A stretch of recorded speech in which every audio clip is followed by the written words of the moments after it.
Hi there, Lindsay here, the Frugal Crafter. For Sketchbook Sunday, we are going to paint this cute still life in gouache. Now, the real-time version of this is available at Critique Club for members now. You can log in and check it out, and I'll put a link down in the video description in case you want to learn more about Critique Club. It's basically a group of like-minded artists. You can upload 2 paintings a month for a critique from me, and you have access to dozens of more advanced long format tutorials and a variety of different medias. So if that sounds like something you're interested in, it's $5 a month. You can check out the link in the video description and learn more or sign up today.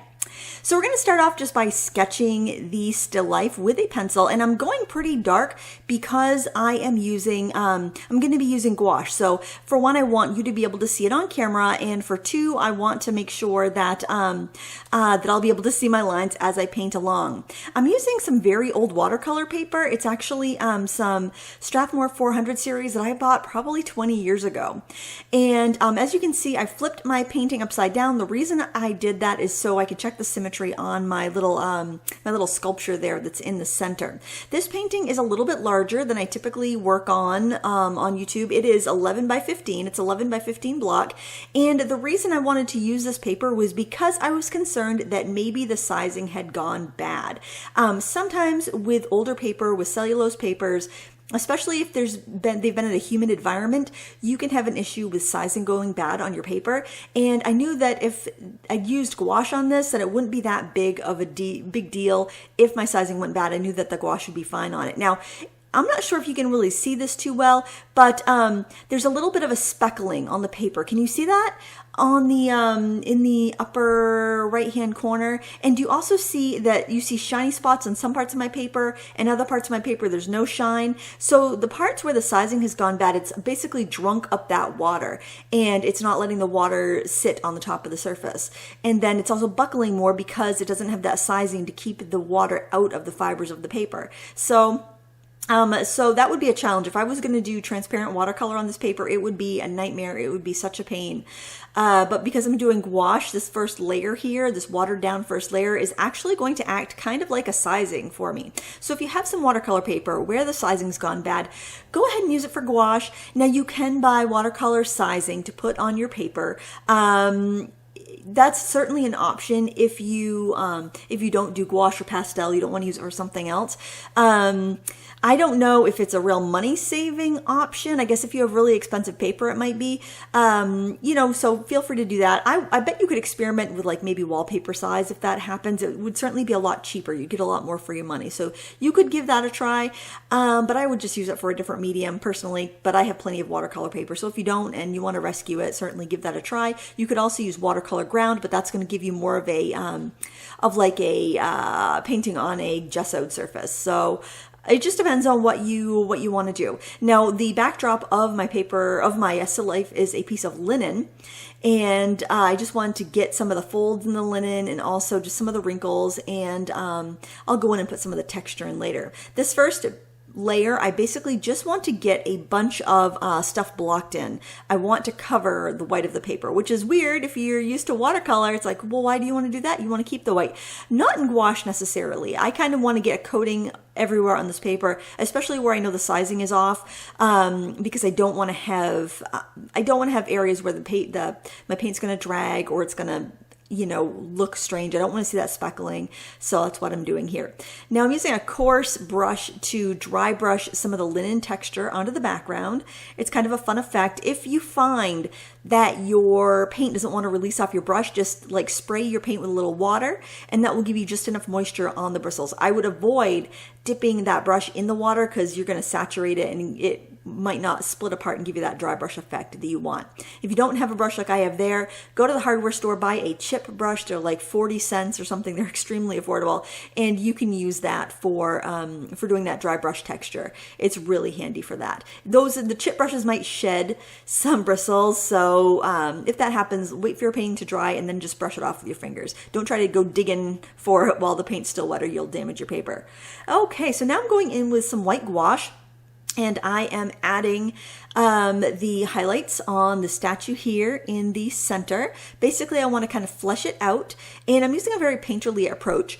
Basically, what I'm trying to do is use as few brush strokes as possible to be able to get this this painting done. Now, I did fuss around with it a little bit. It got a little bit fussier than I wanted, but actually at the end, I was pretty happy with the results I was getting. And here I'm looking at it upside down again because I'm pretty sure I've got something a little bit off or crooked, and I'm trying to remedy that.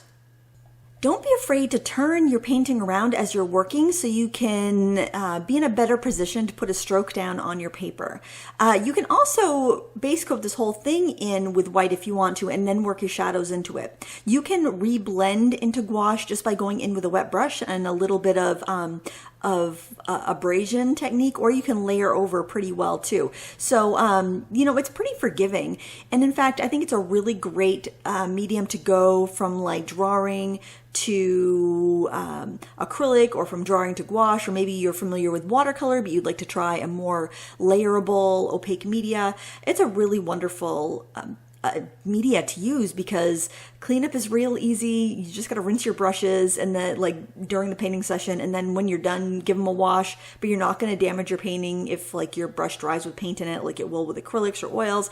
It's just a really wonderful paint to get going with more opaque medium. I like it because of the convenience.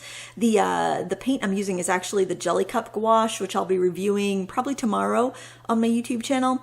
And I just like it that I can just take the lid off and all my paint's ready to go. Of course, you do need to mix on a separate area, like I'm using the palettes that you can see, the little ceramic palettes there, but just a really, really handy paint to use.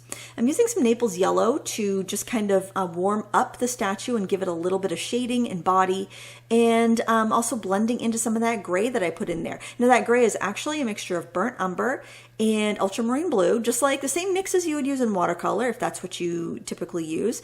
You use the same mixing techniques even when you switch to different types of media, except you wouldn't add water to lighten, you'd use a white or a lighter tone.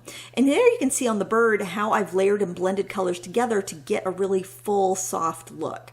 And I'm just going to keep continuing in that manner throughout the painting. My still life is set up in front of me on the table in my studio. I have a rolly cart with a board on it that I like to set my still lifes up, and then I drape some fabric behind it. I have some hooks in the ceiling that I use for that, and it's just a really great way to set up a display. I think having that at eye level and having actual objects that you could pick up and examine if you were confused is a wonderful way to approach still life painting.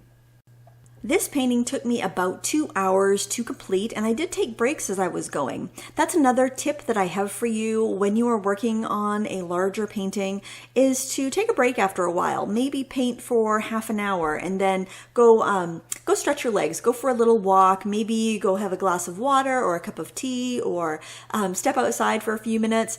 Having that mental break where you can, that doesn't sound good, a mental break.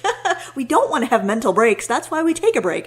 Having that time where you can give your eyes a break from your painting, and you can kind of look at other things. You can focus at a distance further away. It's gonna give you kind of like a more accurate perception of your painting when you come back to it. There's something called the 20-20 rule when it comes to drawing or doing close work, actually. And it's for every 20 minutes you spend like staring at your painting, or maybe it's a computer screen, something in front of you, maybe it's reading. Well, for every 20 minutes you do that, you want to stop and you want to look focus somewhere 20 feet away for 20 seconds. So if you can remember the 20-20-20 rule, every 20 minutes, maybe even put a little timer on your phone or something so you're reminded to do this. Take a step back, focus on something 20 feet away. You might have to leave your room, like I do, and my studio is not 20 feet long, so I will go out somewhere, look at maybe a tree, focus on something for 20 seconds or maybe even a little bit more, and give your eyes that break. It'll reduce eye strain, and it will make it much more enjoyable to paint. I'm sure you've noticed sometimes when you've worked on the computer, or maybe you've worked too long on a painting, that you just get tired, and that will help. Now here I'm actually using a gold pen to add some detail on my book, and I started to write the author's name there, and I realized I didn't have enough room, but then it didn't occur to me that I could just have the leaves drape over that, so I painted it over. I should have just left it and then come back and just put some leaves dangling over there, because I was going to put that in anyway. But you always have these really great ideas after you're done a picture. After you've done it, then you're like, oh, if I was going to do that again, I would do it differently. I don't think there's a single project that I've undertaken in my entire life where if I had to do it again, it would be perfect. Let me know in the comments below if you have that same experience. Now for the little ceramic vase that you really can't see much in the photo, I'm just base coating it gray. And then I can go in with little dabs of white paint and give it that kind of diamond pattern. Now, fun fact, that little vase that's under there was actually a votive holder, and I picked it up at Dollar Tree.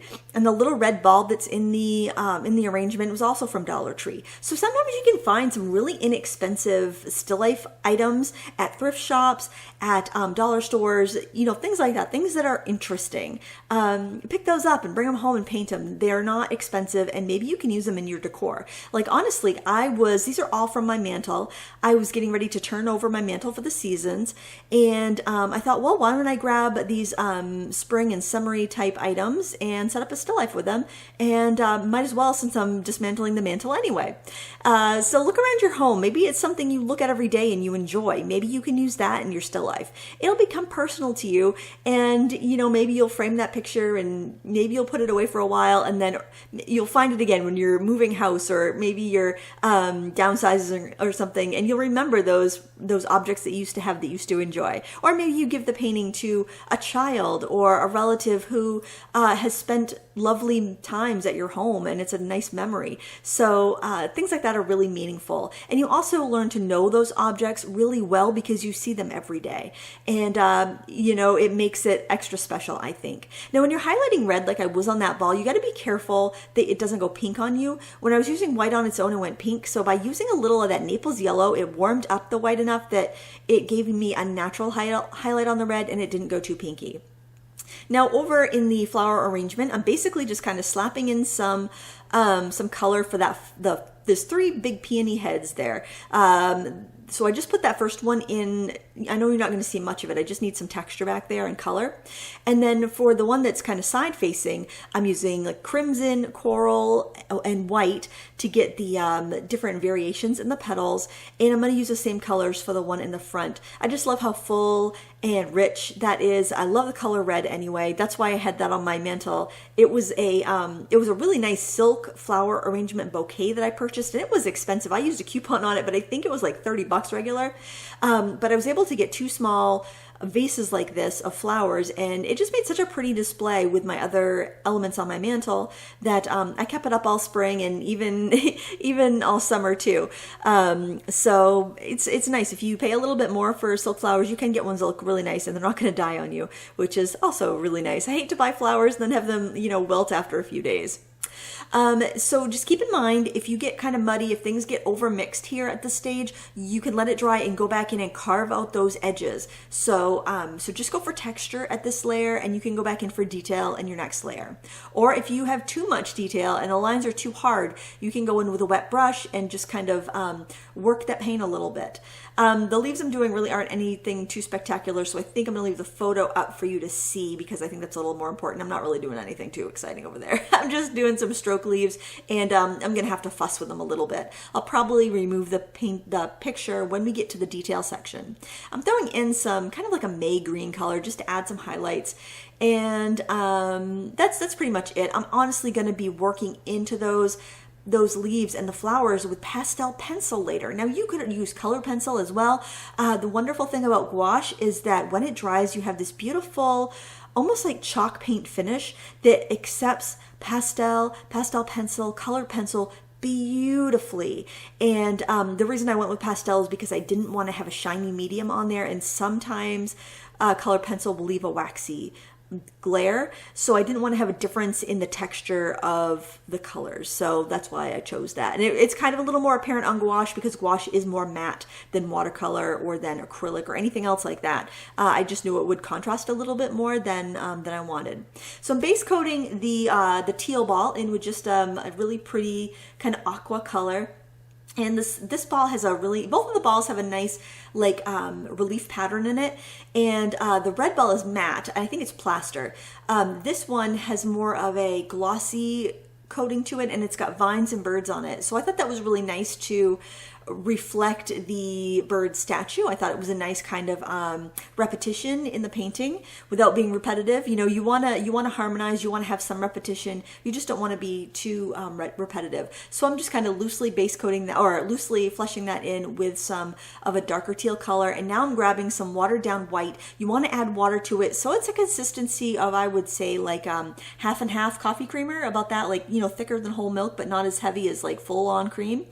And you want to go and hit those highlight areas and look at the beautiful texture that you can get there. So basically you can even let some of the relief areas like on the edge of the ball kind of bump up, so it doesn't have to be a perfectly smooth ball. You want to see almost little bits of bumps and stuff coming out there. If it was a perfectly smooth ball, it would roll away. And honestly, I did bump my still life a couple times and it did go toppling away, and I was very fortunate that I had a carpet in my studio floor, so that I have a cushioned kind of like rubber floor, and then I had a carpet over it, so luckily it didn't break.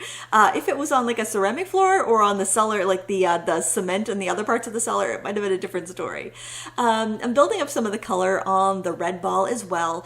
The nice thing about this is with gouache, you're not as limited as you are with transparent watercolor, which means you can keep layering and going until you feel like it's done. I'm layering up some yellows and brighter greens on the stamen. I'm layering up some kind of deep mahogany, burgundy colors in for the shadows of the peonies, and I can throw in some straight crimson and straight coral for brighter colors and the flowers as well. So you're not done until you're happy with it, which is really nice. However, I cannot stress enough taking breaks while you're working, because sometimes your picture is done and you're just enjoying it so much, or maybe you're seeing it with false eyes, and you end up overworking it or changing something that really shouldn't be changed. Now we're going to get into the details, and for this we're going to use pastel pencils. I have a few brands of pastel pencils, and I like them all pretty equally. I have the Van Gogh, which are out of Holland from the Royal Talons company. I think you can still get those in Europe, but they're not available in the United States anymore. I really like those a lot. I also have the General's pastel pencils, which you can see there with just the plain wood lacquered handle. They are very affordable. They work wonderfully. I believe they come in 36 colors, but generally 12 color packs, but the most that they make is 36 colors. Very affordable. I really like them. And I also have the Derwent pastel pencils, and I have a set of 24 of those. I don't have a huge variety, but it's definitely plenty. I don't feel like you need as many pastel pencils as you would other media, because you're usually just using them for details. Now, they are going to be harder than your regular like stick pastels or soft pastels, because they need to be able to withstand sharpening and be so thin like they are in the casing there. But they're wonderful for doing techniques like this where I'm just kind of tweaking things. I'm adding a little detail, or I'm adding a little bit of shadow, or I'm adding a little bit of kind of shabby chic grunginess to the statue here. It's just wonderful for those little last minute details. And the finish of the chalk pastel is, or pastel pencil, you could use stick pastels if you wanted. The finish of it is identical to gouache, so I really like that in this instance. And it's just so easy. You're going with that dry media over a dry painting, and it works really well. If you notice that your pastel is not sticking, or it's not releasing from the stick, there could be two issues. One might be your painting isn't fully dry. It's really important that your painting is fully dry before you go on with the pastels. The other issue is sometimes if you haven't used your pastels in a long time, or maybe you haven't used that color in a long time, it can form a film. And what I think happens is I think it kind of absorbs moisture from the air, and then it kind of skims over. So just give your pencils a sharpen, or you can sand them on a sanding stump if they're already sharp, and that will bring back the fresh pastel, and it will make it so much nicer. So if you feel a scratchiness, that's the culprit. If you feel that like it's kind of sliding on your paper, it probably means your paper isn't fully dry. So those are the only two troubleshooting things I can think of that you might encounter. Just go ahead and check your values. Make sure that that your darks are dark enough. You can use a dark green or even a black pastel pencil to get those dark shadows in the leaves. As long as you use, if you're going to use black, as long as you use it in a few areas so it doesn't look like a black hole, you can smudge it out so you're still seeing those colors underneath, and it's a softer look than you might get. Like this is the black right here. It's just a little bit of a softer look than you would get with like black paint, which I like because you want to keep that natural look because this is a very natural setup. Now, if you have any issues where keeping a straight line is difficult for you, like at the bottom of the book, you can lay down a ruler and you can draw up against that, and that will really help you get a nice dark shadow. I like to save the highlights for last because then I've got a good idea of how much I need and then I won't overwork it. And I'm just putting some little bits of white on the edges of leaves and raised areas just to kind of brighten things up. And it also brings a little more focus to those areas. So it can make things look a little crisper and a little bit more refined. Don't forget to do the relief area on the balls because that makes it really look three-dimensional. And then if you need to, you can adjust your shadows like I'm doing here, just with that black pastel pencil. It really helps things pop. There you can see that trick with the ruler I was telling you about. It just will give you that nice sharp edge. The book was so dark and it was so close in value to the original shadows that I had painted with the gouache that I felt like it needed a little something else to just kind of break it away from the surface a little bit more. And really, that's about all there is to it. I'm just kind of fussing around now with a few of the details and making sure that I have enough shadow. Now, I wanted to mention the lighting on this. I have pretty much ambient light all around, so I don't have a really distinct light source here. So it's more just kind of like an ambient light. So you're getting light kind of breathing out under both of the objects. And if you need to like crispen up the edges, get some like cast reflections onto them, you can do that with your lighter pencils like I did on the bottom of the blue ball and also at the bottom of the book with the red pencil. It just kind of, again, helps break it away from that background. And any other little details you want to add, go right ahead with the pencils. It's super easy to do. And remember, if you need to sharpen them, you can use a pencil sharpener or a sandpaper block, whichever works best for you. If you've dropped your pencils, they can crack on the inside, but I have to say, I haven't had that many issues with my pastel pencils having any problems. Now, if your pastel pencil highlights and whatnot look too grainy, just take a wet brush and touch on them and it will smooth them right out. And there you have it. I want to thank you so much for watching today. If you'd like to see the real-time narrated version of this 2-hour tutorial, you can find it in Critique Club. Link down below so you can find it. Thanks so much for watching. Until next time, happy crafting.